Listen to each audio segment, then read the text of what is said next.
de haberme esperado unos minutitos. Justo hoy día los chicos de patología dieron su sexto examen, y pues ahora ya las preguntas ya llegan más o menos a 40, ¿no? Entonces, no me acuerdo si con ustedes llegamos a ese número de preguntas, pero ahora, aparte de ser acumulativo, también ingresan más temas, ¿no? Entonces, se hace un poquito más pesado, estábamos conversando al respecto, ¿no? Gracias por vuestra paciencia. Entonces, vamos a empezar con lo que es nos quedaba de la última parte de la parte de neuropatología. Nos había quedado pendiente lo que eran las enfermedades degenerativas, ¿no? Entonces, para hablar de todo lo que es, digamos, las conexiones que hay entre las neuronas y las áreas que se afectan, recordaremos, ¿no? Que nuestro cerebro, pues, está dividido en diferentes áreas, ¿no? Acá los esquemitas ya lo pintan, pero ustedes saben que cuando tenemos el encéfalo, pues, o sea, todo es parejo, ¿no? No hay, digamos, áreas como lo que tenemos acá pintadas, sino ya es por los estudios y por todo lo que ya se ha avanzado, digamos, en cuanto a su funcionabilidad, ¿no? Y recordemos también que, digamos, no es solamente la unión de neurona con neurona, ¿no?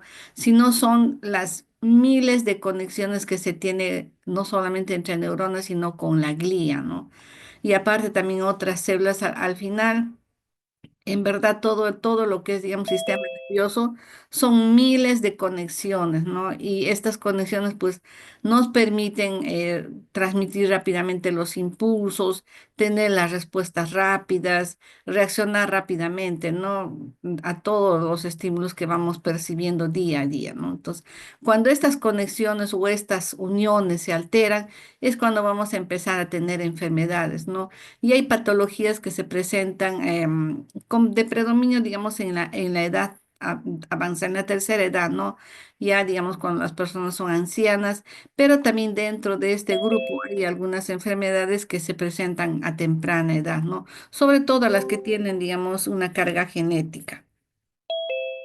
Entonces, para hablar de enfermedades degenerativas, diremos que todas estas enfermedades generalmente tienen un inicio insidioso. Después, digamos, de que la persona ha tenido una vida normal, ¿no? Lamentablemente es un curso progresivo y poco a poco va, conforme va avanzando la edad de la paciente, también las enfermedades las van acompañando, ¿no? Y su agresividad también va aumentando. Se dice que sí hay relación con factores genéticos, ya pues en base a los estudios que se está realizando, ¿no? Ahora, la base patológica generalmente es la pérdida gradual de las neuronas, ¿no? Y la gliosis, que viene a ser, digamos, una especie de fibrosis, ¿no? Nosotros sabemos que en otros lugares de nuestro cuerpo, cuando hay, digamos, una lesión, una pérdida, por decir, una necrosis, un absceso, alguna lesión que se produce, vamos a tener una reparación, ¿no? Pero en el caso del tejido cerebral, lo que tenemos por su composición generalmente es una respuesta, una gliosis de sustitución, ¿no? Y esta gliosis significa pues que las neuronas han muerto y en su lugar queda un área vacía, ¿no? Entonces, ¿a qué nos va a llevar todas estas enfermedades? A que hay una atrofia del sistema nervioso en forma progresiva. Entonces, así es como vemos a los pacientes, esta es la imagen que se nos presenta. Tal vez alguno de nosotros, pues tenemos familiares en casa, ¿no? Que ya son de la tercera edad. Muchos de ellos sufren estas enfermedades y se quedan, ¿no? Algunas veces en una silla de ruedas, u otras veces están en la cama, u otras veces están en asilos, en casas de acogida. Y en verdad llegar a esta edad, en esta situación, es bien difícil, ¿no? Ahora que ya sabemos que muchos de los factores pues, que llevan a estas enfermedades son prevenibles, creo que nuestra misión también es hacer ese tipo de educación a nuestros pacientes, ¿no? Evitar que haya consumo de alcohol, abuso, digamos, de la dieta desordenada que ahora se tiene, el uso de las drogas, los contaminantes ambientales, en los alimentos, todas esas cosas en cierta manera sí están influenciando, ¿no? Y ahora, sobre todo con esto de que ya se ha demostrado ese eje que hay entre el cerebro, el colon y la piel, ¿no? Que viene a ser, digamos, como que fuese un tercer sistema nervioso, pero que en realidad siempre este sistema ha existido, sino que ahora ya en base a los estudios que se está haciendo, ya se está demostrando que esto es real, ¿no? Entonces, ¿qué es lo que tenemos que conocer en cuanto se refiere a estas patologías? ¿No? Que hay, digamos, algunas que son mucho más frecuentes y que las que se presentan casi en forma diaria, ¿no? En el quehacer, ya sea, digamos, de las consultas o de los pacientes que se recibe en los diferentes consultorios de los hospitales, ¿no? Dentro de las más frecuentes, vamos a ver qué es la enfermedad. Ahí tenemos a la enfermedad de Alzheimer, luego vamos a ver qué es. Ahí está la enfermedad de Parkinson, luego seguimos con la de Huntington y la esclerosis lateral amiotrófica, ¿no? Que digamos en porcentaje ya es menor, pero sí se dan casos, ¿no? Ahora, pueden haber también algunas otras enfermedades, algunas otras misceláneas. Dentro de este grupo también están algunas enfermedades psiquiátricas, que ya algunos pacientes, ya digamos, por el avanzado estado en que están estas enfermedades, y empiezan a presentar otro tipo de alteraciones, ¿no? Que son más que todo psiquiátricas y ya muchas veces necesitan ya un internamiento, un tratamiento especial, ¿no? Entonces, la enfermedad de Alzheimer generalmente se dice que es la enfermedad más característica de, o digamos, la que representa la demencia, ¿no? Entonces, ¿qué es lo que entendemos por demencia? Generalmente hacemos referencia a lo que es la pérdida de la memoria, sobre todo memoria reciente, problemas del lenguaje, desorientación espacial, temporal. Estos pacientes muchas veces no se dan cuenta si es de día o es de noche, no saben si están en su casa, están fuera o dónde están, ¿no? Luego vemos también trastornos depresivos, ansiedad, trastornos del sueño, del apetito. Si alguno de ustedes llega a ir a un asilo de ancianos, van a ver, ¿no? Toda esta parte, digamos, que corresponde, digamos, a la ya tercera edad y todos los cambios que se producen en el ser humano, ¿no? Muchos de ellos, algunos están abandonados por la familia, por los hijos, ¿no? Y a veces pues nosotros nos olvidamos que aquellos seres que nos trajeron a este mundo, que nos cuidaron desde chiquititos, merecen también nuestro cariño, nuestra consideración y nuestra paciencia, ¿no? A veces por el trabajo, el estrés o qué sé yo, una serie de situaciones nos obligan, digamos, a tener que llevar a los abuelos a otro sitio, ¿no? Y creo que deberíamos reflexionar en ese punto, porque cuando uno los lleva afuera, pues están lejos de su familia y eso también los hace que muchas veces estos cuadros también se empeoren más rápidamente, ¿no? De todas maneras, el cariño de la familia, el apoyo de los hijos, es importante, ¿no? Entonces, yo llevo a reflexión para que todos vamos a llegar a esa edad, ¿no? Tarde o temprano vamos a llegar, la vida es así, somos niños, jóvenes, adultos y llegamos a la tercera edad, ¿no? Entonces, creo que la mejor manera es tratar de llegar a esa edad en buenas condiciones, es tratar, digamos, de comer, de alimentarnos mejor, de tener una vida más ordenada, de hacer actividad. Entonces, para evitar este tipo de enfermedades, ¿no? Y tengamos un poco más de paciencia, más, más mansedumbre para poder entender a los abuelos, ¿no? Muchos tenemos abuelos en casa y sabemos que son renegones, no tienen paciencia, pero es parte, digamos, de su involución, ¿no? De la senectud. Entonces, también dentro de lo que es la demencia, vamos a ver que hay dificultad para realizar las tareas cotidianas, ¿no? Ya no pueden alimentarse solos, necesitan ayuda, no pueden lavarse, no pueden movilizarse. Ya de todas formas, digamos, para ellos mismos también el estar en esa situación hace que incluso estén de mal humor, ¿no? De mal carácter, y es porque se sienten imposibilitados de poder pararse, ir a hacer sus cosas por sí solos, ¿no? Porque tienen que esperar, pues, que los hijos o las personas que están a su cuidado los puedan ayudar. Entonces, en la enfermedad del Alzheimer vamos a ver que se considera, por ejemplo, que es la causa más frecuente de demencias en más o menos un 50% de los casos, ¿no? Como habíamos visto, es una enfermedad progresiva, de inicio con deterioro del aprendizaje y la memoria reciente, ¿no? Que más o menos es un inicio así, ¿no? Pacientes empiezan a olvidarse las cosas más recientes y tienen dificultad para aprender, ¿no? Posteriormente ya aparecen, digamos, trastornos en la marcha, dependientes del daño frontal, ¿no? con pasos cortos, postura flexionada y arrastrando los pies, similares más o menos a la enfermedad de Parkinson. Vamos a ver también que se presentan alteraciones como anomia, afasia, acalculia, desorientación espacial, apraxia, ¿no? Y posteriormente vamos a ver también que aparecen trastornos psiquiátricos, paranoias y alucinaciones.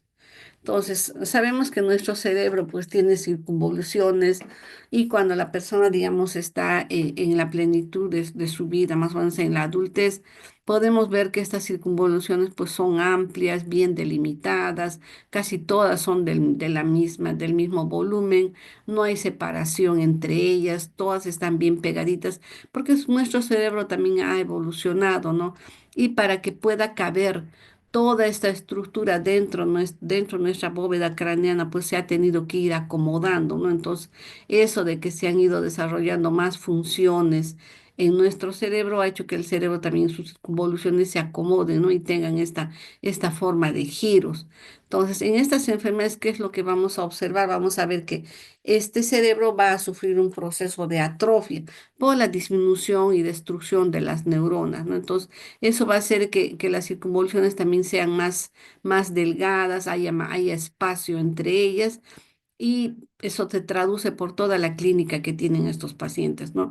En la enfermedad de Alzheimer se dan básicamente dos alteraciones que son visibles en la parte, digamos, histopatológica, ¿no? La formación de esas placas amiloides y también, digamos, la formación de acúmulos que se dan, digamos, entre las conexiones de las neuronas, ¿no? Entonces, ahora la enfermedad de Alzheimer también tiene, digamos, en sus inicios va a tener, digamos, modificaciones a nivel del parénquima cerebral, que muchas veces parte, digamos, de las fotos o de los esquemas, de los estudios que se tiene, es la mayoría por necropsis, ¿no? Se tienen los encéfalos, se hacen los cortes entonces, ya haciendo, digamos, el seguimiento a los pacientes, se ha podido, digamos, determinar, ¿no? Los daños que puedan estar, digamos, en la parte inicial, cuando la enfermedad está, digamos, en una etapa medial y cuando ya la enfermedad está avanzada, ¿no? En estadios ya más avanzados, vamos a ver, pues, que prácticamente el cerebro ha disminuido bastante de volumen, se nota una mayor amplitud de los ventrículos y en cuanto se refiere, digamos, a la corteza cerebral, prácticamente está disminuida y tiene, digamos, su mínima expresión, ¿no? Ahora, dentro de esta enfermedad, las áreas que más se comprometen son, por ejemplo, el hipocampo, ¿no? Todo lo que corresponde a la parte basal. Entonces, las características básicas que se observan en esta enfermedad que tenemos que tener en cuenta son alteraciones de la memoria, de la capacidad intelectual, incluyendo dificultades en el razonamiento lógico, en el lenguaje, escritura, organización del pensamiento, interpretaciones de los estímulos visuales, el, digamos, planear una actividad, realizar tareas más complejas, entre otras, ¿no? Y las alteraciones del comportamiento. Tenemos pérdida de la inhibición, estados de agitación, alucinación, paranoias que se dan sobre todo en los estados ya finales, ¿no? Se considera en la etopatogenia es una serie de factores. Encontré en una charla, por ejemplo, que hacían esta separación, ¿no? Eh, Se consideraban a los factores genéticos, la acumulación de proteínas anómalas, el déficit colinérgico y de otros neurotransmisores, el sistema glutamatérgico, el estrés oxidativo, alteraciones del metabolismo del calcio, alteraciones neuroinmunológicas, alteraciones sinápticas, tóxicas, sobre todo la presencia de algunos metales, ¿no? Que se ha observado en el parénquima cerebral de estos pacientes. Pero básicamente de todos estos factores, los que más están estudiados son los que se refieren, digamos, a la parte genética, que se da sobre todo en pacientes más jóvenes y en cuanto se refiere, digamos, a la acumulación de estas proteínas anómalas, ¿no? Que se han podido demostrar en el cerebro de estos pacientes. Entonces, en cuanto se refiere, digamos, a la parte patológica, ¿qué es lo que podemos observar, ¿no? Y qué alteraciones, qué modificaciones se van a producir. Ahí tenemos las placas neuríticas extracelulares en la corteza cerebral y en la pared de los vasos sanguíneos, sobre todo a nivel, digamos, cerebrales y meningios. Entonces, ¿cómo vamos a, digamos, a hacer evidente estas placas? A través de coloraciones especiales en los cortes que vamos a realizar, ¿no? Entonces, estas placas tienen un centro más denso de amiloide, ¿no? Rodeado por neuritas distróficas, astrocitos reactivos y microglía. Entonces, esto lo podemos evidenciar en los cortes histológicos. Otros cambios que se observan son la formación de las marañas, ¿no? Que son marañas neurofibrilares intraneuronales con pérdida neuronal y sináptica, ¿no?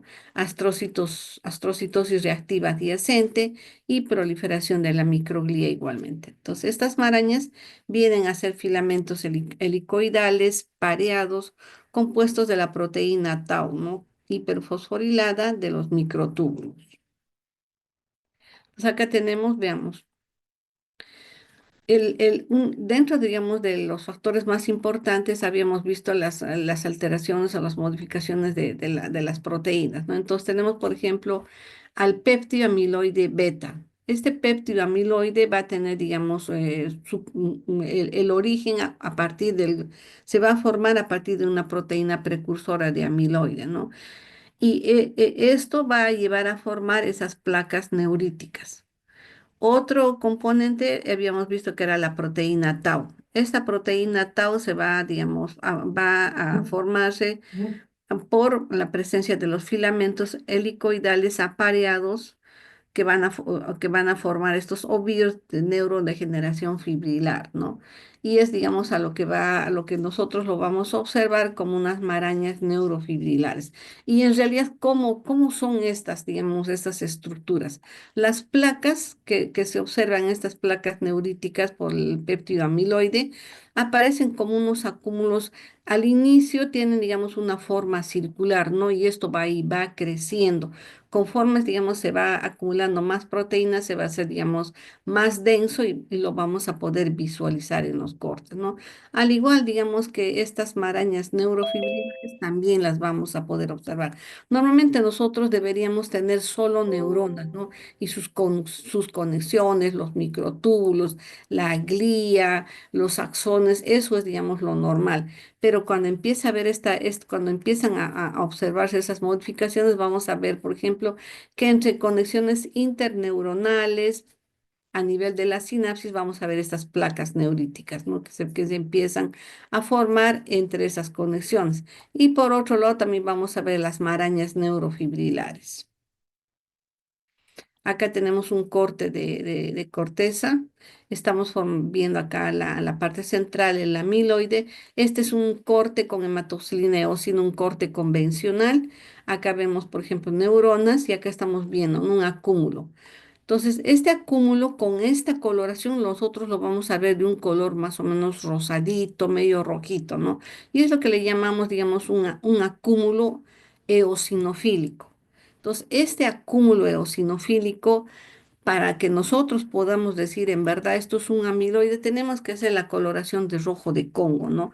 Porque puede ser colágeno que claro, a nivel del cerebro no sería frecuente o no se observa, pero puede ser, digamos, o alguna sustancia tóxica, puede ser cualquier otro elemento, ¿no? Entonces, para poder demostrar que en verdad estamos frente a la presencia de amiloide, hacemos la coloración de rojo de Congo, ¿no? Entonces, habíamos visto que no solamente se afectaban las conexiones interneuronales, sino también la pared de los vasitos, ¿no? Entonces, el amiloide lo vamos a tener, los debemos observar en ambas estructuras, no solamente entre la unión de las neuronas, sino también a nivel de la pared de los vasitos. Entonces, fíjense, acá tenemos el amiloide y estamos viendo alrededor glía, ¿no?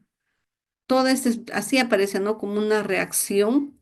Generalmente en el cerebro vemos este fondo que es el material lipídico y las neuronas puestas, ¿no? Encima, como que nosotros pusiéramos un mantel de color rosado y sobre él pusiéramos las neuronas, ¿no?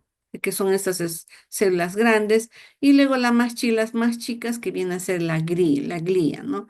Entonces, esto es lo normal, pero todas están, digamos, separaditas, no hay, no es, no, en el cerebro no se observa, digamos, una densidad de elementos, ¿no? Que como se ve en otros tejidos, acá están separaditos, están más o menos, digamos, ordenados, así es como lo vemos, ¿no? Pero esto, digamos, es visto en un corte histológico normal, convencional, ¿no?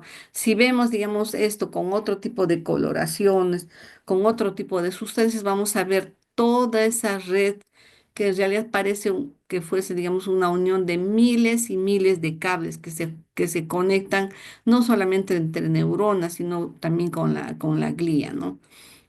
Entonces empiezan a formarse estos acúmulos y a toda esta reacción vamos a llamar placa senil, ¿no? No solamente al acúmulo, sino también a neuronas que están ya, digamos, en proceso de necrosis y también al componente inflamatorio, ¿no? Nosotros sabemos que los macrófagos que vemos o histiocitos que vemos en los otros tejidos, acá también se logran ver, pero ya tienen, digamos, el nombre de astroglía, ¿no? Entonces, esas placas amiloides fibrilares, ¿cómo se van a formar? Van a ser, digamos, va a constituir una respuesta inflamatoria en la que se liberan citoquinas neurotóxicas, las cuales van a producir, digamos, un daño con la formación de diversos radicales, ¿no?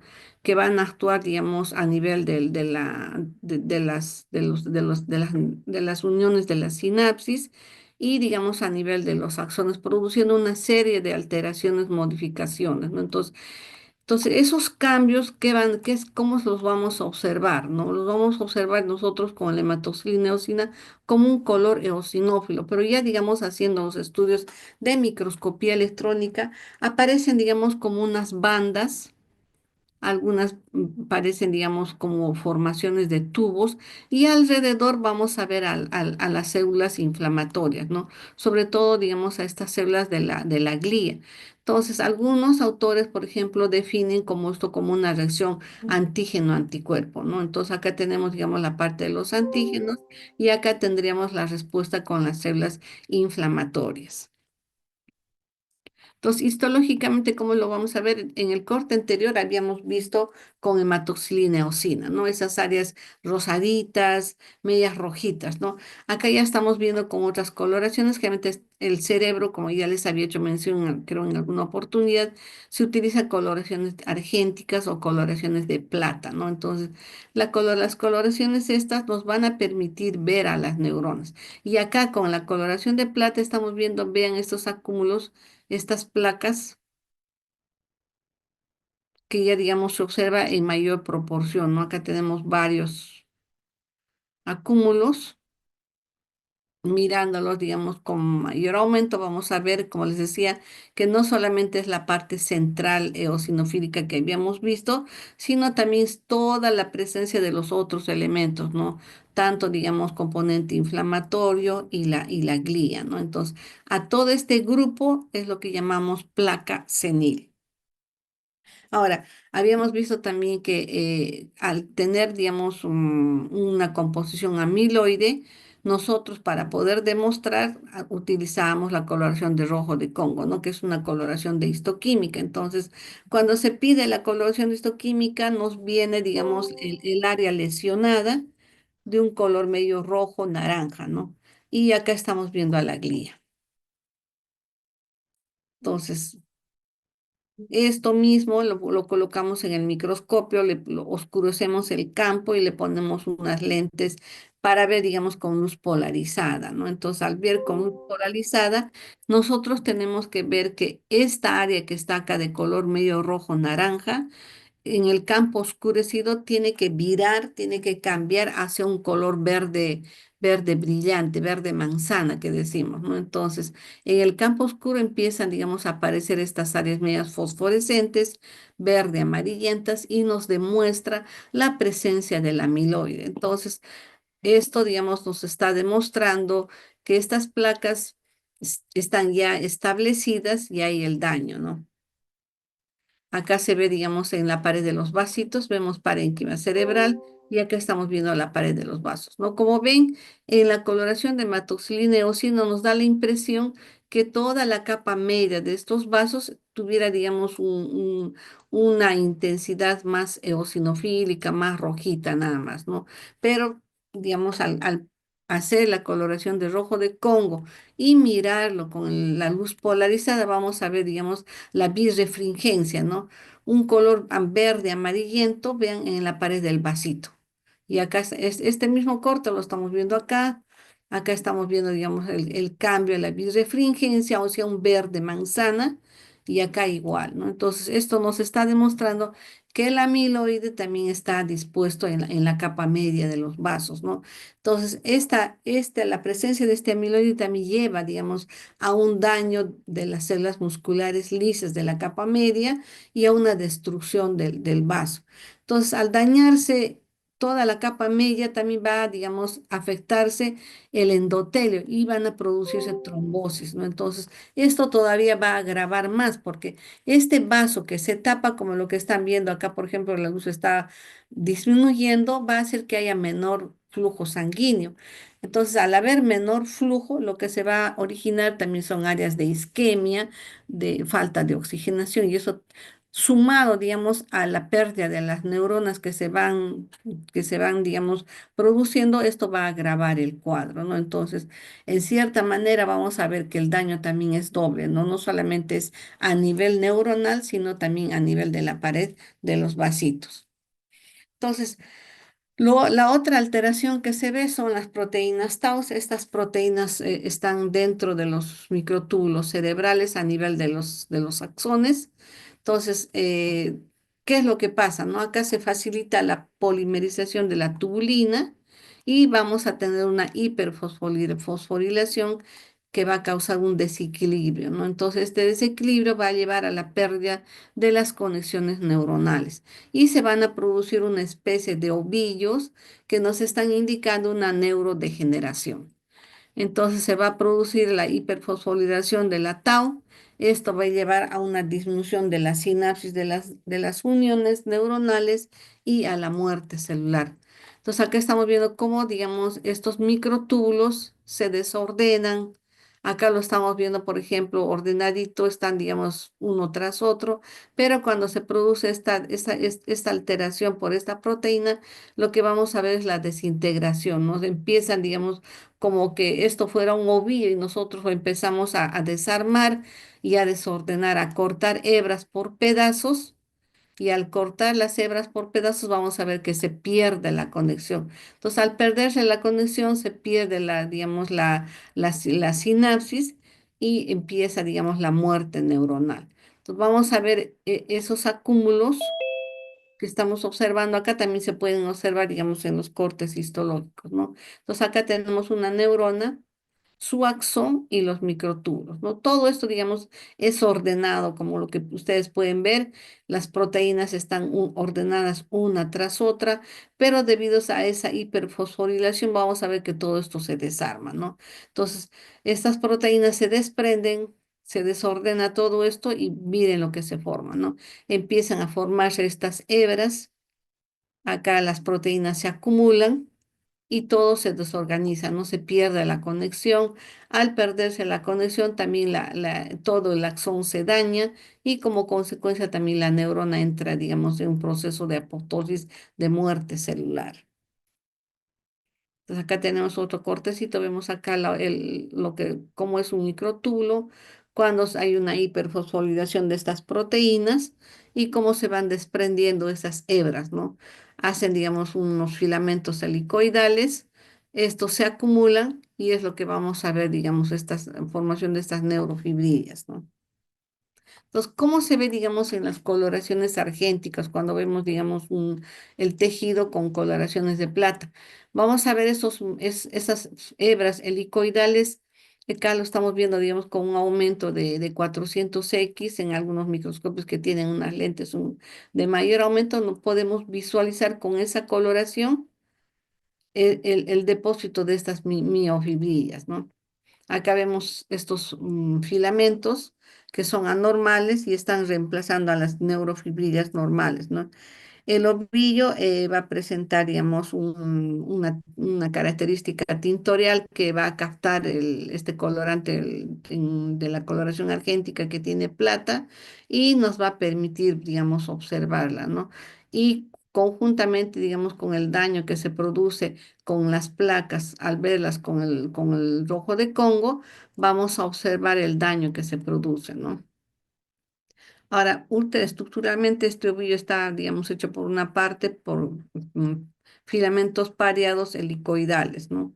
Que están enrollados entre sí y de forma, digamos, algunos de ellos están medio rectos, ¿no? Como lo que estamos observándolos acá en esta imagen.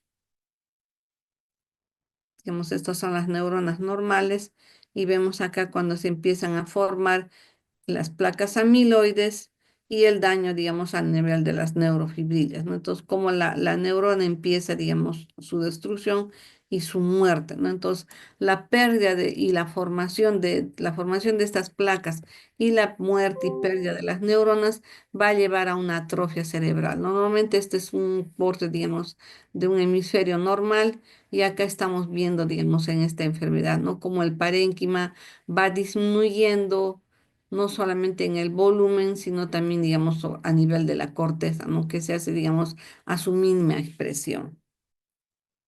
Acá tenemos, vean, esas neurofibrillas. En un corte de hematoxilina eosina a mayor aumento pueden, digamos, observarse como como unos hilos continuos que salen de la neurona, ¿no? Ya prácticamente la neurona acá porque ha perdido ya el núcleo y solamente estamos viendo ya el citoplasma, ¿no? Ahí vemos los ovillos neurofibrilares en la enfermedad. Entonces, acá estas placas seniles, como les había explicado, no empieza, digamos, a formarse poco a poco. Al inicio, digamos, esto lo veríamos en una enfermedad que recién está empezando. Entonces, estas placas seniles van a tener, digamos, unas etapas, ¿no? La placa joven, que está hecha principalmente por neuritas y dendritas alteradas, ¿no? Acá las estamos viendo. Y luego vamos a ver una placa madura que muestra ya una zona central de amiloide más establecida y una pérdida, una periferia fibrilar, ¿no? Como lo que vemos acá. Luego vamos a ver que esta placa también se condensa y se hace, digamos, más compacta, más pequeña y más oscura, ¿no? Las tres las estamos viendo con la coloración de tricrómica o la coloración de argéntica, por eso lo vemos de color negruzco, ¿no? Ahora, si lo viéramos con un rojo de Congo, lo veríamos de un color medio rojito, ¿no? Y luego veríamos su refringencia. Acá también estamos viendo igual, vean estos acúmulos que se ven en el parénquima, ¿no? Entonces, el fondo es digamos, la parte de los componentes del cerebro. Tenemos glía y las neuronas también ya se hacen más escasas, ¿no? Van disminuyendo. Vasitos sanguíneos. El espacio claro que se ve alrededor de los vasitos constituye edema cerebral. Y estamos viendo también un incremento de la glía, no hay mayor cantidad de células gliales. Entonces acá estamos viendo las placas neuríticas con esta coloración. Acá ya una placa más establecida de mayor tiempo. Entonces, en esta enfermedad, ¿qué es lo que vamos a tener? Vamos a tener, digamos, las placas en las uniones y vamos a tener el daño, digamos, y la formación de estas neurofibrillas, ¿no? Que llevan a la muerte neuronal porque, digamos, al perderse las conexiones entre ellas, también las neuronas mueren, ¿no? Acá tenemos un cómic solamente para recordar, ¿no? Cómo es que se van formando estas placas amiloides y cómo se forman también o cómo se establecen mm, mm, estas neurofibrillas que van dañando las uniones entre neuronas y causan la muerte de ellas, ¿no? Pues acá tenemos un cerebro sano Y acá tenemos ya, digamos, prácticamente un cerebro atrófico. Vemos los espacios entre las circunvoluciones, el aumento del diámetro de los ventrículos y prácticamente un cerebro disminuido en el tamaño y en el volumen, ¿no? Y el gran compromiso que se observa, como les he dicho, es a nivel del hipocampo.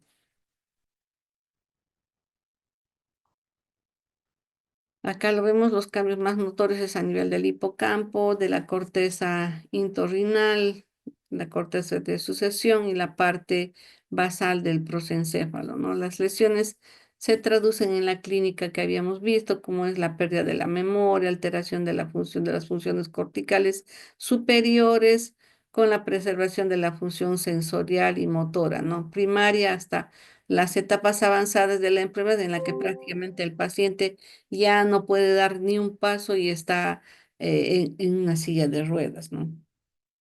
Acá vemos un cerebro, se le ha quitado todas las meninges. Vean ustedes cómo hay espacios entre las circunvoluciones, ya no están tan pegaditas como lo que se ve de una manera, digamos, cuando la persona está sana, no tiene esta enfermedad. Entonces acá vemos una disminución en el espesor de las circunvoluciones y un espacio entre ellas, ¿no? Un cerebro con atrofia. Entonces, la otra enfermedad que vamos a ver es la enfermedad de Parkinson, que también es una enfermedad degenerativa, crónica. En este caso va a afectar, digamos, a áreas específicas como es el área, la sustancia negra, que es el sitio donde las células del cerebro van a producir la dopamina, ¿no? Esta dopamina es una sustancia que participa en una serie de funciones, ¿no? Ahí vemos que tiene participación en la actividad locomotora, es decir, el movimiento del cuerpo. Vamos a ver que participa también en la regulación hormonal, en el consumo de agua, alimentos y en el sistema nervioso periférico la dopamina va a modular la función cardíaca, la renal, el tono vascular y la motilidad gastrointestinal, ¿no? Entonces, generalmente se considera esto como la principal causa de la enfermedad de Parkinson, ¿no? Que es la disminución de la dopamina en el cerebro. Acá, digamos, dos personas que contribuyeron, digamos, al esclarecimiento de esta enfermedad. Tenemos Charcot, hizo en 1864, definió ya, digamos, de una manera más completa la enfermedad de Parkinson, ¿no? En base, digamos, a sus trabajos realizados.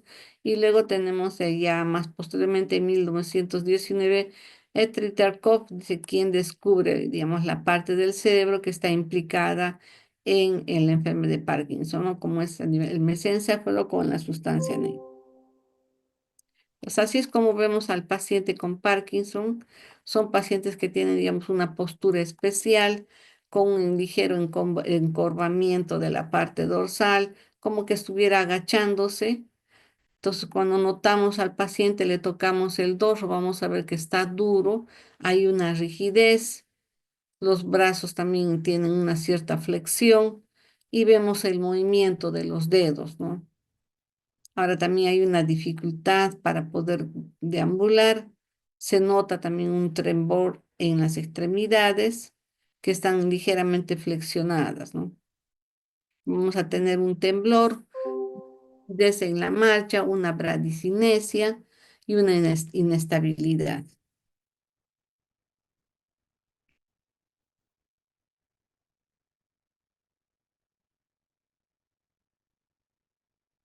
Acá otra vamos viendo, digamos, como, y al igual que la enfermedad de Alzheimer también tiene sus etapas, ¿no?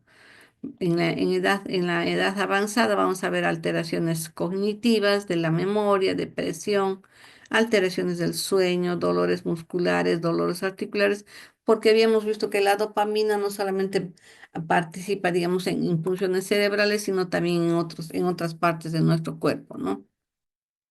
Lo que se ve también, digamos, en esta enfermedad son, digamos, una falta de expresividad facial. Los pacientes están como si estuvieran pensando en otras cosas, como que no estuvieran, digamos, presentes en el momento, ¿no? como que fuesen, digamos, no tuvieran, no les interesara lo que pasa a su alrededor, ¿no? Hay una falta de expresividad facial.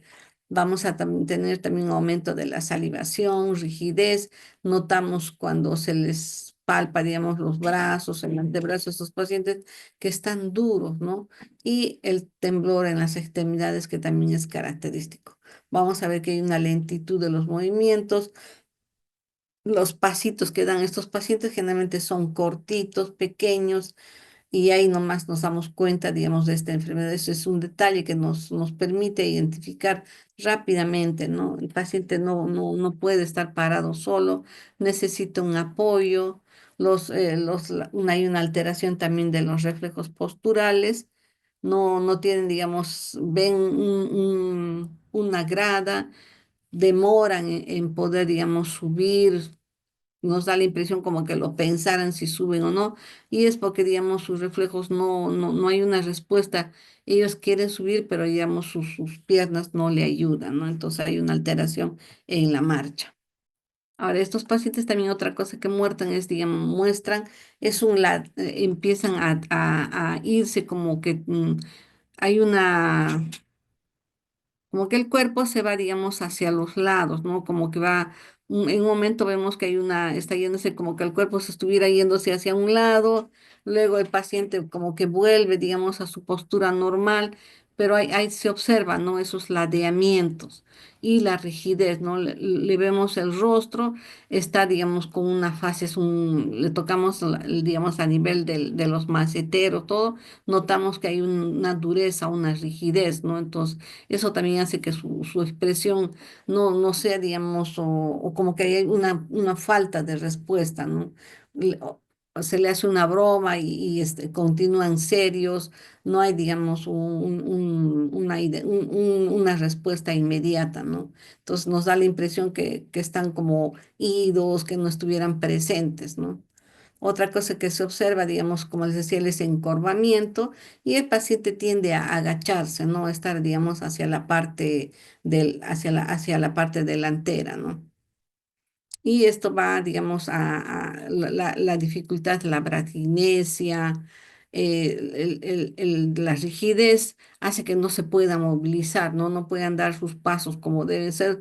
Sus pasos son pequeñitos y al tener, digamos, esta postura, estas dificultades, los llevan incluso a sufrir caídas, ¿no? Al no poderse movilizar, no poder levantar sus pies como debe ser, sufren caídas. Entonces, estos pacientes también necesitan, no solamente necesitan un bastón, sino necesitan, digamos, el apoyo de alguna persona que los pueda ayudar a poderse movilizar, ¿no?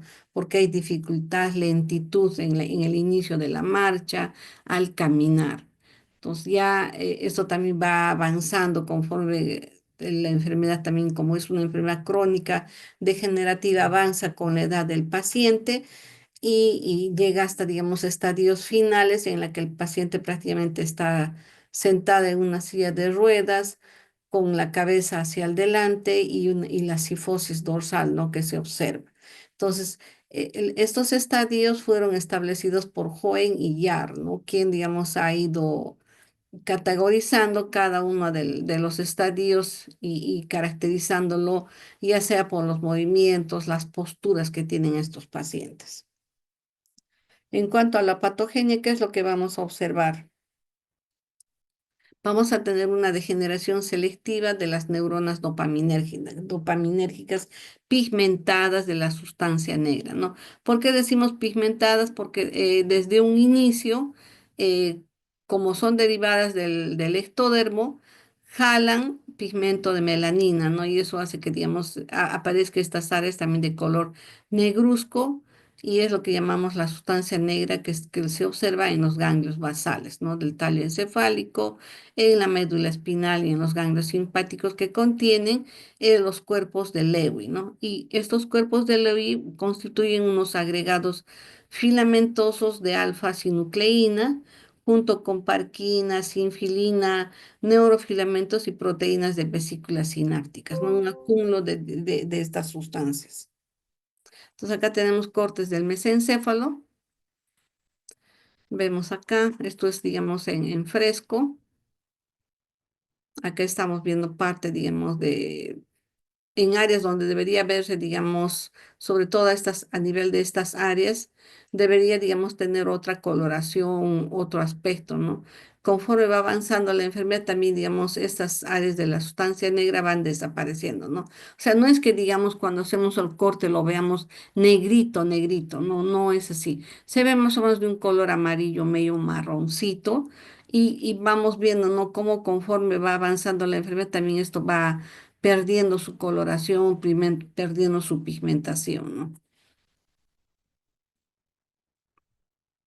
Entonces acá vemos en los dos cortecitos, vamos a ver, digamos, a nivel de esta área y a nivel de esta otra área deberían verse, digamos, áreas más pigmentadas, ¿no? Entonces vemos, por ejemplo, que esas áreas van desapareciendo, ya no es, digamos, el color marroncito que debería verse, sino ya tiene, digamos, una coloración, un tinte medio amarillento y algunas áreas ya, por ejemplo, han desaparecido, se ha perdido, ¿no? Acá, por ejemplo, queda un poquito digamos, de esa coloración negruzca que se debería observar, ¿no? En la sustancia negra.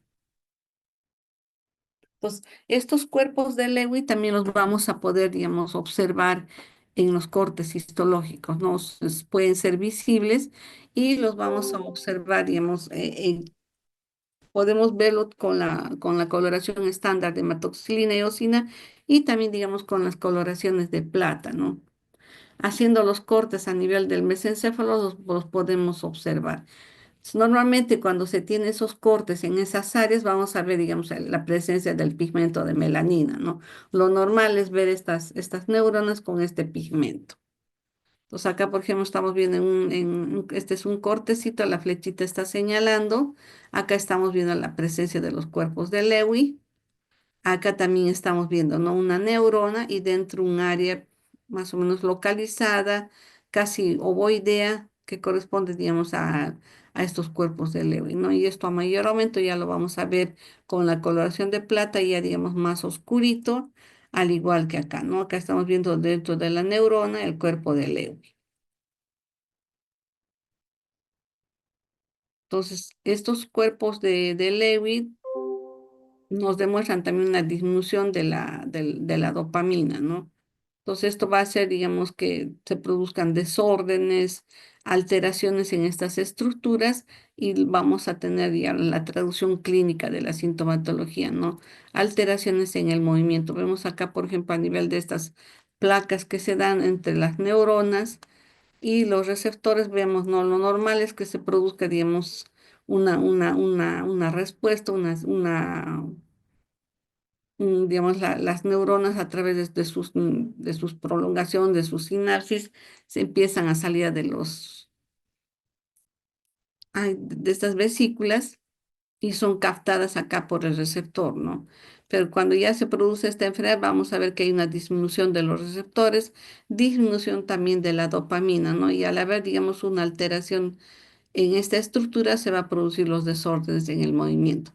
Vemos acá la sustancia negra es más oscura, es un área, digamos, que se pueda diferenciar, evidenciar más rápidamente y acá vemos, ¿no? En la enfermedad de Parkinson prácticamente estas áreas están pálidas, como les decía, no tienen un color más o menos amarillo o marrón, ¿no? Lo que debería ser, digamos, de un color negro. Acá tenemos los cuerpos de Lewy dentro de las neuronas, ¿no? Y esta enfermedad va a va a comprometer básicamente el mesencéfalo, ¿no? Acá tenemos a las neuronas con el pigmento de melanina, todo esto va a corresponder a la sustancia negra y vemos acá ya en la enfermedad cómo van disminuyendo y desapareciendo, ¿no? Las neuronas, y al igual también que el pigmento. Entonces, la pérdida de la sustancia negra del mesencéfalo lo observamos en esta enfermedad. Acá vemos el cuerpo de Lewy, un área bien localizada y conforme van pasando, digamos, los meses, el tiempo, se va perdiendo este pigmento, ¿no? Acá vemos el cuerpo de Lewy, se define como unas estructuras eosinófilas. En algunos cortes los vamos a ver bien rosadita, en otras va a tener un tinte medio basófilo, ¿no? Como lo que estamos viendo acá. Y se halla en el citoplasma de las neuronas. Acá tenemos, vean, incluso algunos se logra ver, digamos, un círculo concéntrico alrededor. Tenemos dos o tres cuerpos de Leo y una neurona. Entonces, estos cuerpos, estas inclusiones que son intracitoplasmáticas, nos están indicando la presencia de filamentos de material denso granular, ¿no? Acá de sinucleína y ubiquitina. Acá vemos esa doble, un halo periférico pálido, al igual que acá. Otra enfermedad también degenerativa es la enfermedad de Huntington. Este se considera un trastorno cerebral caracterizado por una neurodegeneración progresiva que manifiesta, digamos, disfunciones motoras, cognitivas y psiquiátricas, ¿no? Los pacientes presentan alteraciones de la memoria, secuenciación, capacidad, digamos, del aprendizaje está comprometido, el razonamiento y la resolución de problemas, ¿no? Vamos a observar también comportamientos antisociales, agresividades, alucinaciones, paranoias, mal humor, inquietud, impaciencia y psicosis. ¿Qué es lo que vamos a observar en la enfermedad de Huntington? Vamos a observar un compromiso acá, digamos, a nivel de los ventrículos, vamos a ver, digamos, un aumento de los ventrículos como una dilatación, y esto, digamos, es a consecuencia de esa degeneración que se da a nivel del parénquima cerebral, ¿no? Va a haber un compromiso de las áreas corticales en conexión, digamos, con las áreas de la vía piramidal, ¿no? Y en respuesta lo que vamos a tener es una gliosis del núcleo caudado. Acá estamos viendo un corte, por ejemplo, este es un corte con HE, con hematoxilina eosina. Estamos viendo prácticamente un cerebro en el que se ve solamente glía, ya no se ve casi neuronas. Y acá con la coloración de inmunistoquímica del GAP, estamos observando igualmente, ¿no? A la derecha, el núcleo caudado normal y a la izquierda con la coloración del gap, ¿no? Bueno, justo acá vemos un vasito y prácticamente ya no se ven neuronas. Acá igualmente otros cortes. Este es con una coloración de hematoxilina y eosina normal. Vemos todavía unas neuronas que están normales. Y acá igual, ¿no? Con las coloraciones argénticas generalmente podemos demostrar y se ven bonitas, ¿no? Se ven sus prolongaciones incluso de las neuronas. Entonces, ¿qué es lo que qué es lo que lo caracteriza en esta enfermedad? ¿Qué es lo que vamos a ver? Vamos a ver los movimientos coreiformes, se va a ver, digamos, la distonía, los tics, las mioclonías, el parkinsonismo y la ataxia que se da en estos pacientes, ¿no? Al igual que los trastornos cognitivos, amnesia, apatía, apraxia, ¿no? Y los trastornos también de la conducta, irritabilidad, agresividad, conductas adictivas. Y en estos pacientes se ve también un riesgo elevado hacia los suicidios, ¿no? Generalmente el comienzo de la enfermedad clásica se va a dar entre los 30 a 50 años, pero vamos a tener también cuadros juveniles en personas menores de 20 años, ¿no? La otra enfermedad que también se observa y que es degenerativa es la esclerosis lateral amiotrófica. Acá lo que observamos es, digamos, una enfermedad también igual progresiva, degenerativa, y que acá, digamos, va a atacar a a las neuronas encargadas de controlar los movimientos voluntarios, ¿no? Esta enfermedad va comprometiendo paulatinamente todo lo que es, digamos, ahí en un inicio la parte, digamos, de los músculos voluntarios esqueléticos de inicio en los miembros inferiores. Y conforme va avanzando esta enfermedad, también va comprometiendo las otras áreas de los músculos, ¿no? De los miembros superiores, para, digamos, ya en etapas más avanzadas, comprometer los músculos, digamos, que están los intercostales que tenemos, digamos, a nivel, digamos, de la cavidad torácica.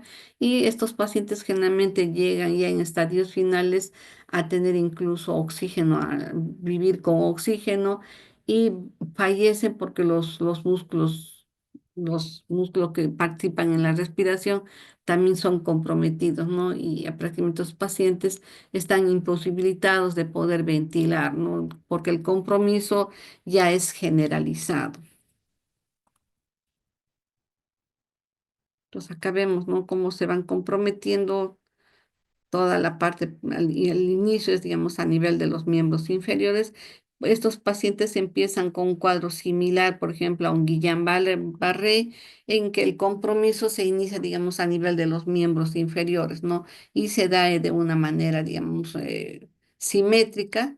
Poco a poco también se va comprometiendo, digamos, las masas musculares y al verse alteradas las neuronas motoras, lo que se observa, digamos, es una falta de funcionamiento, ¿no? Los músculos también se comprometen y empiezan a perder, digamos, volumen, empiezan a perder, digamos, la masa muscular de estos pacientes y se va notando, digamos, una flacidez, un, las pantorrillas las vamos a ver como que la piel se mueve a uno y a otro lado y es porque está habiendo una disminución, una pérdida de la masa muscular, ¿no? Como consecuencia de esta alteración que se da. Entonces, las neuronas van a comprometer a músculos de los miembros inferiores, superiores y posteriormente, digamos, a los músculos de la cavidad torácica, ¿no? Los intercostales. Los síntomas que se observan en estos pacientes, aparte, digamos, de la pérdida del movimiento, son contracciones, calambres, rigidez, debilidad muscular que afectan a los brazos o a las piernas, ¿no? El habla también poco a poco va siendo comprometido y posteriormente vamos a tener incluso una dificultad para poder realizar la masticación y el paso de los alimentos, ¿no? Entonces va a haber una disfunción de la motoneurona más una denervación temprana, ¿no? Y esto nos lleva a que hay una pérdida asimétrica del desarrollo gradual, ¿no? A nivel, digamos, de las extremidades.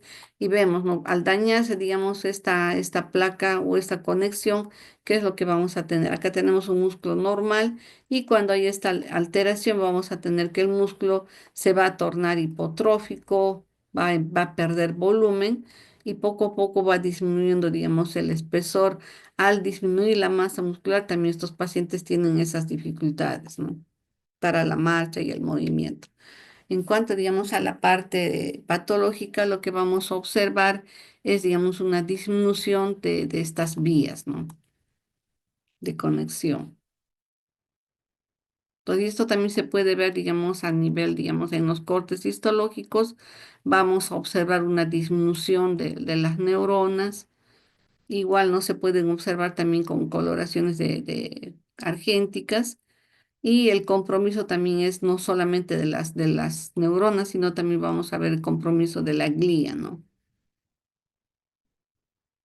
Entonces, las neuronas van poco a poco comprometiéndose, va produciéndose una muerte de las neuronas y esto va a llevar a una desnervación y va a haber, como consecuencia, vamos a tener una atrofia de las masas musculares correspondientes, ¿no? Entonces, cuando generalmente se hace una biopsia en estos pacientes, lo que observamos al retirar, digamos, una cantidad de músculo esquelético, vamos a ver que hay una atrofia de los haces musculares, ¿no? Un adelgazamiento de estos fascículos. Ya, digamos, vamos a ver, ya no vamos a ver, digamos, esos fascículos con los núcleos periféricos amplios, unidos ya no se, incluso se va perdiendo poco a poco el endomisio, el perimisio y el epimicio, ¿no? Que son las envolturas que cubren a estos fascículos, sino quedan, digamos, como unas masas eosinofílicas, ¿no? Entonces ya pierden incluso los núcleos y las masas están entrando en degeneración, en muerte. Y esto es lo que poco a poco va a llevar, digamos, a comprometer incluso ya a la misma médula espinal y ya se produce esta lesión, ¿no? Que ya sería la esclerosis lateral amiotrófica. Y acá tenemos digamos, a una persona que es representativa. Seguramente ustedes habrán escuchado de Stephen Hawking, que prácticamente se comunica con el exterior a través de los movimientos del ojo, ¿no? Y él, digamos, está conectado con algunos dispositivos que le permiten, digamos, o a las personas que lo rodean le permiten, digamos, ver qué es lo que desea o qué cosa es que manifiesta, ¿no? Bien, chicos, hasta acá habríamos llegado con esta parte de enfermedades degenerativas. Si tuvieran alguna pregunta,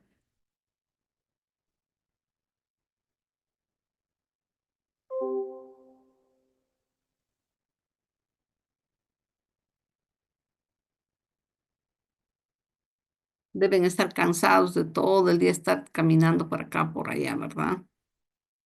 Sí, doctora. Encima con exámenes. Sí, doctora, muchas gracias. Más bien. Bien, Rafita, chicos, ya nos estamos viendo. No sé cuándo será su examen. Seguramente ya la señorita secretaria me va a avisar para cuándo está programado el examen, ¿no? Y cualquier duda, cualquier inquietud que tengan, me escriben, nada más y yo ya les voy contestando. Claro, estos días que voy a estar después de que me operen, de repente no les voy a poder contestar, ojalá sea hasta el día martes, algo así, ya. A partir de ella seguramente voy a estar un poquito más tranquila, mejor y ya vamos a poder comunicarnos. Sí, Sí, doctora, doctora, muchas muchas gracias. Gracias a ustedes por vuestra paciencia, por vuestra comprensión. Bien, chicos, nos estamos viendo. Bendiciones a todos. Cuídese Sí, mucho, doctorita, doctorita. que lo vaya bien. Gracias. Chao, Oren chao. por favor, oren, Sí, para que... doctorita, no se preocupe. Gracias, chicos. Bendiciones.